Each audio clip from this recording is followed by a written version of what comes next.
Você já percebeu como certas explicações sobre o TDAH parecem simplistas demais? Como se tudo se resumisse apenas à falta de foco ou preguiça. Hoje, vamos entender o TDAH de forma verdadeiramente científica, clara e sem mitos, explicando o que ele é, como ele afeta o cérebro e por que tanta confusão existe em torno desse transtorno. Antes de mais nada, TDAH é a sigla para transtorno do déficit de atenção com hiperatividade. Ele está listado nos manuais diagnósticos mais atuais, menos como o DSM-5 e a CID-11, como uma condição real de neurodesenvolvimento que afeta milhões de pessoas no Brasil e no mundo. Mas o que isso significa? De verdade, significa que desde cedo, o cérebro de uma pessoa com TDAH não se organiza da mesma forma que o cérebro neurotípico.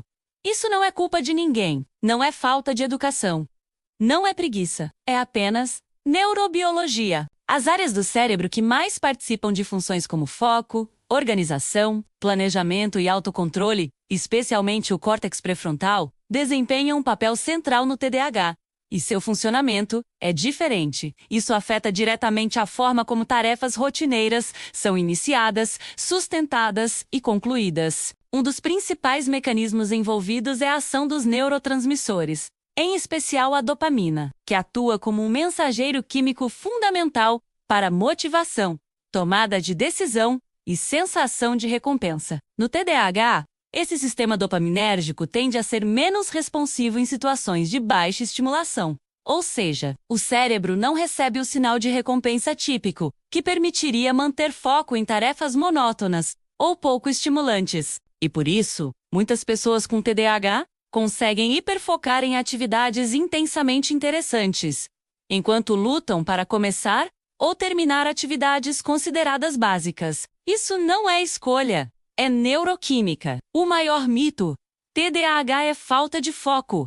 Essa interpretação é incompleta. TDAH não é simplesmente falta de atenção, é dificuldade de regular a atenção. Uma pessoa com TDAH pode se concentrar profundamente em algo que a motiva menos como um videogame ou um projeto criativo, e ainda assim ter dificuldade extrema para focar em uma tarefa menos estimulante, como pagar contas ou responder a e-mails. Essa oscilação é típica do transtorno NAU e MODA. Não é invenção. Com o aumento das discussões nas redes sociais, muitas pessoas passaram a se autodiagnosticar com TDAH apenas por se identificar com alguns sintomas. O problema é que muitos transtornos compartilham sintomas semelhantes, como ansiedade, depressão, estresse crônico e até distúrbios de sono. Por isso, o diagnóstico não se baseia em um único sintoma isolado, mas em um padrão consistente de comportamento durante um período prolongado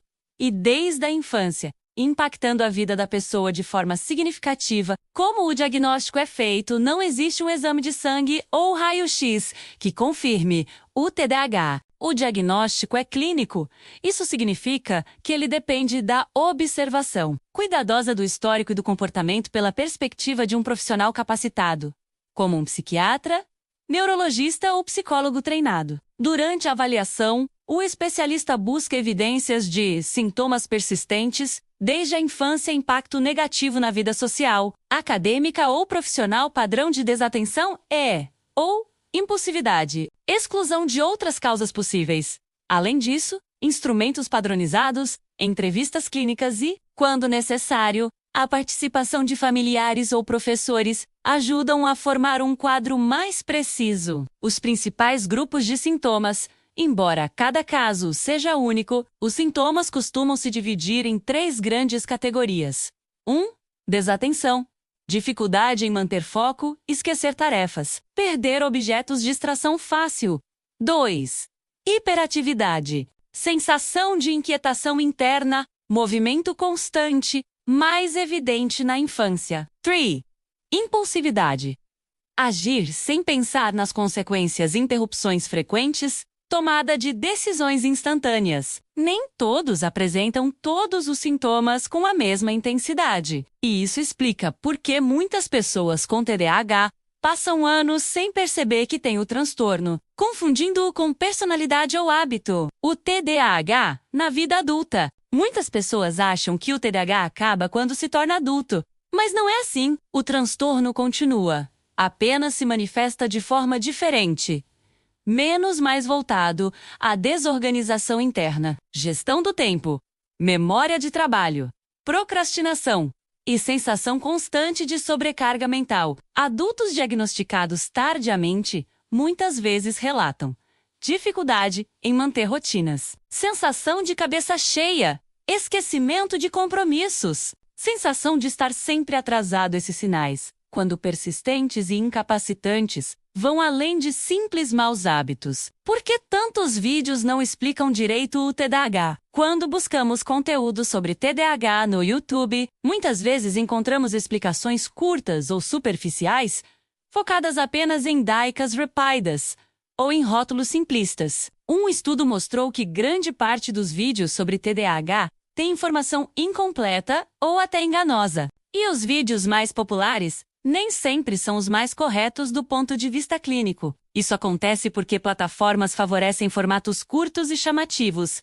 Mas o TDAH é um transtorno complexo que merece explicação cuidadosa. O papel da educação e do tratamento do TDAH pode ser gerenciado, e muitas pessoas alcançam qualidade de vida plena com suporte adequado. O tratamento geralmente envolve uma combinação de acompanhamento clínico, psicoterapia, como TCC, terapia cognitivo-comportamental, estratégias de organização e rotina, apoio psicopedagógico quando indicado. Medicação. Cada plano deve ser individualizado, pois não existe uma abordagem única que funcione para todos. O que não é TDAH não é falta de caráter, escolha pessoal.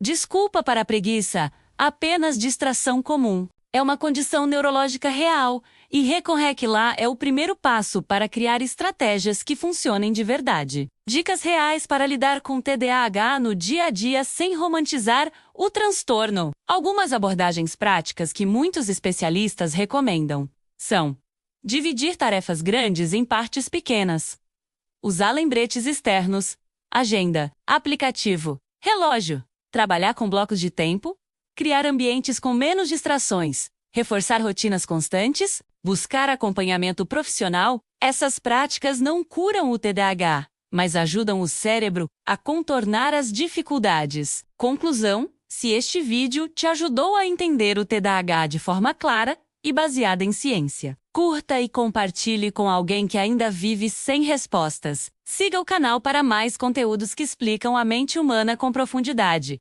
sem simplificações. Porque compreender o funcionamento do seu cérebro é o primeiro passo para viver melhor.